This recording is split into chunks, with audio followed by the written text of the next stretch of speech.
6 اکتوبر 2015 CIA کے director جان burner کو ایک چونکا دینے والی فون کال موصول ہوئی جس میں انہیں سیکیورٹی کے سنگین خلاف ورزی سے آگاہ کیا گیا۔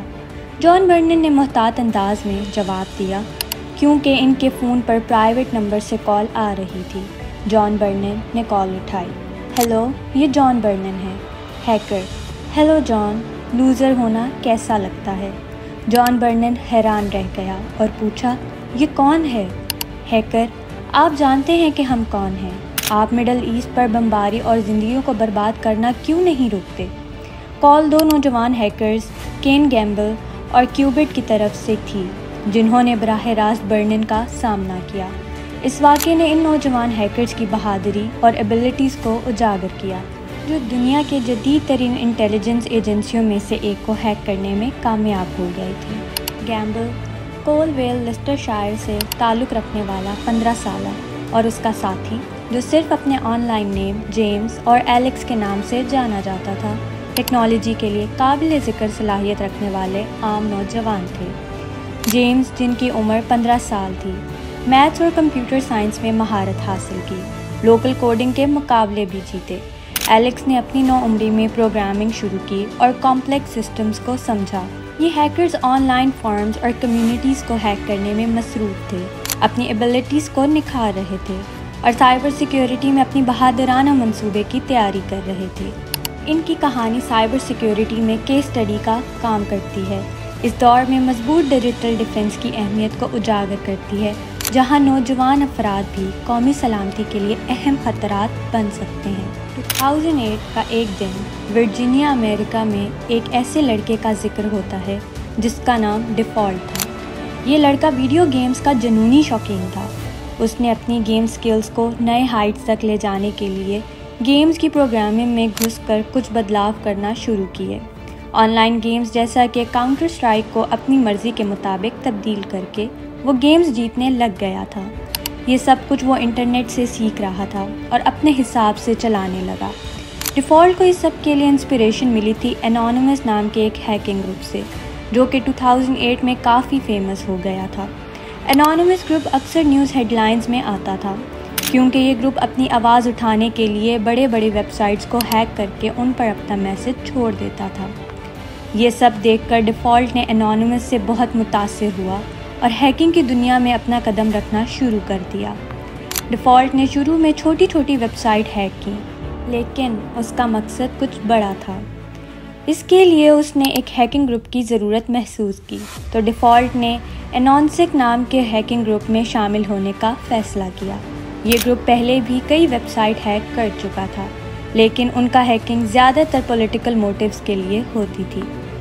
انونسک گروپ باٹ نیٹ کو یوز کرتا تھا۔ اس کا مطلب یہ تھا کہ یہ لوگ انٹرنیٹ پر وائرسز کریٹ کر کے انہیں اسپریڈ کرتے تھے۔ جس بھی کمپیوٹر میں وائرس جاتا وہ باٹ نیٹ کے کنٹرول میں آ جاتا۔ ڈیفالٹ کو بھی اس باٹ نیٹ کا ایکسس مل گیا۔ اس نے دیکھا کہ ایک کمپیوٹر جو کینیڈا کے ایک میڈیکل کالج کا تھا وہ باٹ نیٹ میں شامل تھا۔ ڈیفالٹ نے اس کمپیوٹر پر کام کیا اور میڈیکل کالج کے فائنینشیل ریکارڈز تک ایکسس حاصل کر لی۔ ڈیفالٹ نے دیکھا کہ کالج کو $9 ملین سے زیادہ ریکور کرنے ہیں اور یہ سارے ریکارڈز اب اس کے پاس تھے۔ اس نے ان ریکارڈز کو کالج کے کمپیوٹر سے ڈیلیٹ کر دیا۔ اس وجہ سے میڈیکل کالج کا پورا سسٹم ڈسرپٹ ہو گیا۔ یہ پہلی ہیکنگ ڈیفالٹ نے شرارت میں کی تھی لیکن اگلا اٹیک اس نے غصے میں کیا۔ ڈنمارک کی گورنمنٹ نے ایک 2014 میں شرمناک قانون پاس کیا جس کا مطلب تھا کہ اینیملز کے ساتھ سیکسول ایبیوز کی اجازت ہے۔ یہ خبر اینیمل رائٹس ایکٹیوسٹس کو بہت بری لگی۔ ڈیفالٹ کے پاس بھی ایک ڈاگ تھا جسے وہ بہت محبت کرتا تھا، اس لیے ڈیفالٹ نے غصے میں اپنے گروپ کے ساتھ مل کر ڈنمارک کی آفیشیل ویب سائٹ کو ہیک کر دیا اور بڑا لکھ دیا، کیا آپ کو پتہ ہے کہ آپ کی گورنمنٹ اینیملز کے ساتھ ایبیوز کی اجازت دیتی ہے؟ ڈیفالٹ نے باٹ نیٹ کا یوز کر کے اس لاء کے حق میں بنائی گئی ویب سائٹ پر بھی اٹیک کیا اور انہیں بھی شٹ ڈاؤن کر دیا۔ ڈنمارک کی آفیشیل ویب سائٹ ہیک ہونے کے بعد یہ بات پوری دنیا میں سپریڈ ہو گئی اور ڈنمارک کے اس قدم کی ورلڈ وائڈ کنڈیمنیشن شروع ہو گئی۔ لوگ ڈنمارک کو کرٹیسائز کرنے لگے۔ آخرکار ڈنمارک کی گورنمنٹ نے اس پریشر کو برداشت نہیں کیا اور اگلے ہی سال اس فیصلے کو واپس لے لیا۔ ڈیفالٹ اپنے مقصد میں پہلی بار سکسیسفل ہو گیا تھا، لیکن لوگ اس کا کریڈٹ انونیمس گروپ کو دے رہے تھے کیونکہ تب وہی ہیکنگ گروپ ہیڈ لائنز میں تھا۔ یہ بات ڈیفالٹ کو بالکل بھی پسند نہیں آئی کہ اتنا بڑا کام اس نے کیا اور کریڈٹ کوئی اور لے رہا ہے، لیکن اس نے ہمت نہیں ہاری اور اپنا کام کنٹینیو رکھا۔ دوسرے ہیکرز کی طرح ڈیفالٹ بھی اپنی آئیڈینٹی ریویل نہیں کرتا تھا۔ اسے پتہ تھا کہ ہیکنگ کے باوجود اگر کبھی ٹریس ہو گیا تو اس کا اینڈ کافی برا ہو سکتا ہے۔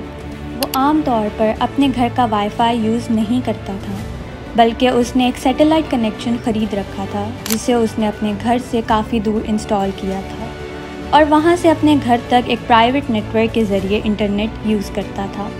اس کا کمپیوٹر بھی کافی سیکیور تھا، اتنا سیکیور کہ کمپیوٹر آن ہونے میں 30 منٹ لگتے تھے، لیکن اپنی پرائیویسی کے لیے وہ اتنا انتظار کرنے کے لیے تیار تھا۔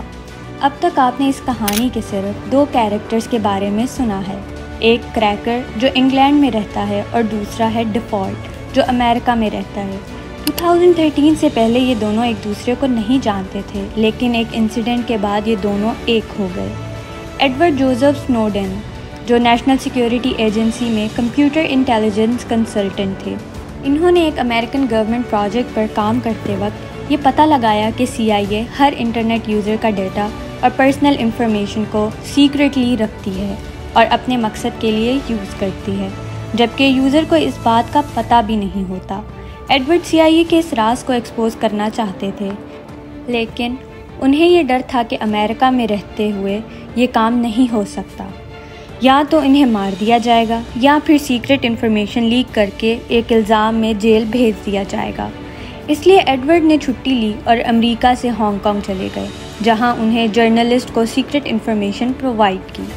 جس دن ایڈورڈ نے سیکرٹ انفارمیشن ریلیز کی، اسی دن امریکن گورنمنٹ نے ان کی تلاش شروع کر دی۔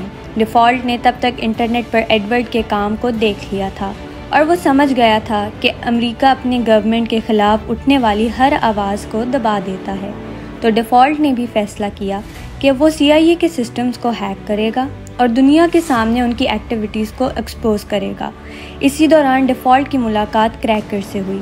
کریکر بھی ایک ہیکنگ گروپ کا ممبر تھا اور ڈیفالٹ کے مقابلے میں زیادہ ایکسپیرینس تھا۔ ڈیفالٹ نے کریکر سے کہا، کیا تم میری مدد کرو گے CIA کے سسٹم ہیک کرنے میں؟ کریکر نے فوراً ہاں کر دی۔ انہوں نے CIA کی ویب سائٹ کو ہیک کیا اور پھر کال بھی کر دی۔ جب دونوں نے فون کیا، CIA کا پورا سٹاف پریشان ہو گیا، یہ سوچ کر کہ کوئی 15 سال کا بچہ ان کے سسٹم میں کیسے گھس سکتا ہے۔ انہیں فوراً ہی سب سیکرٹ انفارمیشن کو چھپانے کی کوشش شروع کی، لیکن تب تک بہت دیر ہو چکی تھی۔ کریکر اور ڈیفالٹ نے CIA کے سسٹمز کو ہیک کر کے سب سیکرٹ انفارمیشن کو انٹرنیٹ پر ڈال دیا تھا۔ یہ انفارمیشن ورلڈ وائڈ وائرل ہو گئی اور CIA کو کافی کرٹیسزم کا بھی سامنا کرنا پڑا، لیکن اس سکسیس کے بعد بھی ڈیفالٹ اور کریکر کا دل نہیں بھرا۔ انہوں نے سوچا کہ اب کچھ اور بڑا کیا جائے۔ اس بار انہوں نے پینٹاگون کے سسٹم کو ہیک کرنے کی پلاننگ شروع کی۔ کیا وہ پینٹاگون کا سسٹم ہیک کرنے میں سکسیسفل ہو گئے؟ اور اس ہیکنگ کے بعد ان کا کیا انجام ہوا، یہ جاننے کے لیے دیکھتے رہیے۔